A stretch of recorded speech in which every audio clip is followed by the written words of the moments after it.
everyone. Happy Cardinals bye week.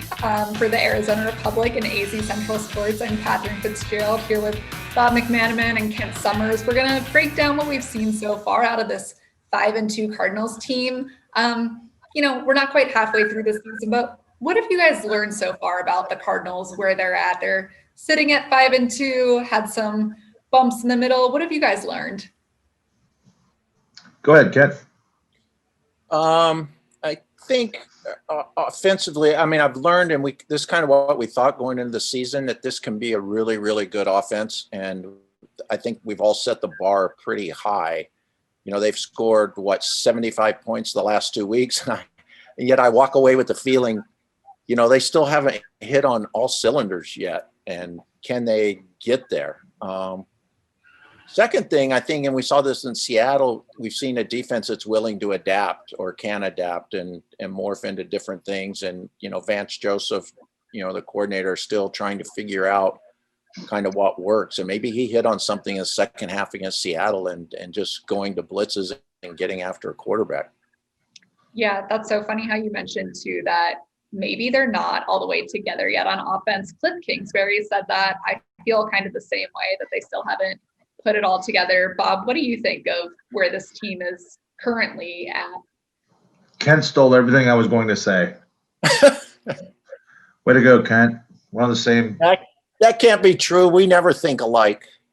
There's a reason for that, my friend. However, I will add that I'm learning about some of the players, okay?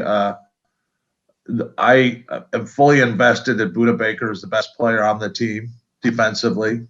He's the most important player maybe on the team in terms of the heart and soul of this club. We've seen it the last 3 weeks since he's come back from thumb surgery. This guy is in the running for Defensive Player of the Year in my book. I don't know if he'll win it, but a lot of DBs have. I looked at it today. 11 DBs have won Defensive MVP. So I'd say it's not out of the question. There's more, but I think that's what I'll stick with. Well, so then, Bob, what are you going to be looking for the rest of the season? Whether it's Budda, anyone else, what do you still want to see out of this team as we move forward? And especially in the NFC West, they've still got 4 of their 6 divisional games. It's, I would say, the toughest division out there. What are you going to be watching for over this next stretch of the schedule? I can't wait for the next Seattle game after this last one. It's going to be totally crazy, just like that one was, probably even worse, but in a good way. But I want to see how they perform against the Rams. They haven't seen the Rams yet.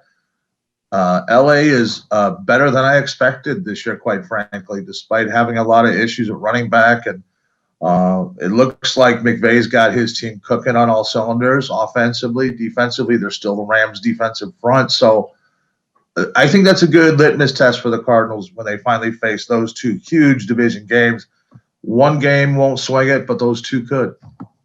Yeah, and that Seattle rematch Thursday night in Seattle should be a fun one for sure. Kent, how about you? What are you looking for rest of the season around the division? Well, I think immediately after the bye, it'll be interesting to see if they get some guys back from injured list. And I think one of you guys are going to write about this probably early next week. But, does the return of Jalen Thompson, does that happen? Does that put their starting safeties back together? Can, Max Williams, a tight end, come back and boost the running game a little bit in addition to being a receiver? So I think they get some guys back after this off week. What kind of team is this going to be? Potentially, it could be a better team than what we've seen even the last couple of weeks. Yeah, and now normally we end these videos with our prediction. Obviously, no game coming this weekend. Everything's a little different right now with social distancing and all, but Halloween is coming up. So I would love to hear, who do each of you guys think on the Cardinals will have the best costume? Even if they're not leaving their house, even if they're not going anywhere, who's going to have the best costume of 2020 from this 5-2 Cardinals team? It's the real test, I would say. I'll start. Just so you guys know, I'm going as Bob Ross, the painter. I have a Halloween party with 10 too. Oh, well, then I guess you win. But the wig, I might have to get a new wig because it's not as cool and hip as I thought. I think that Patrick Peterson would win if he wears the elf costume, hands down. Even though it's Halloween, not Christmas, that's my favorite. I would like to see somebody go as Cliff Kingsbury. I think that would be, when Bruce Arians was a coach, the Arians look was a very popular Halloween costume, but then it was easy to pull off. You just needed the BA hat and the headset and to swear a lot. So, but with Cliff's a little more, you've got to be in shape to do that. You've got to have the nice haircut that you cut weekly. You've got to have the no socks look.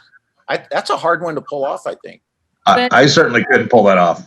The no socks is the biggest. Luckily, it's not as cold as it was yesterday. A crisp 70 degrees, but I think now that it's going to be in the 80s for the weekend, they could still go no socks. I'm looking forward to seeing what Kyler Murray does costume-wise. I think he's got a great fashion sense. So let's see how that translates to a theme, a character. For that story, all the other big important Cardinals reporting after the bye week, we've got you all on azcentral.com for full Cardinals coverage.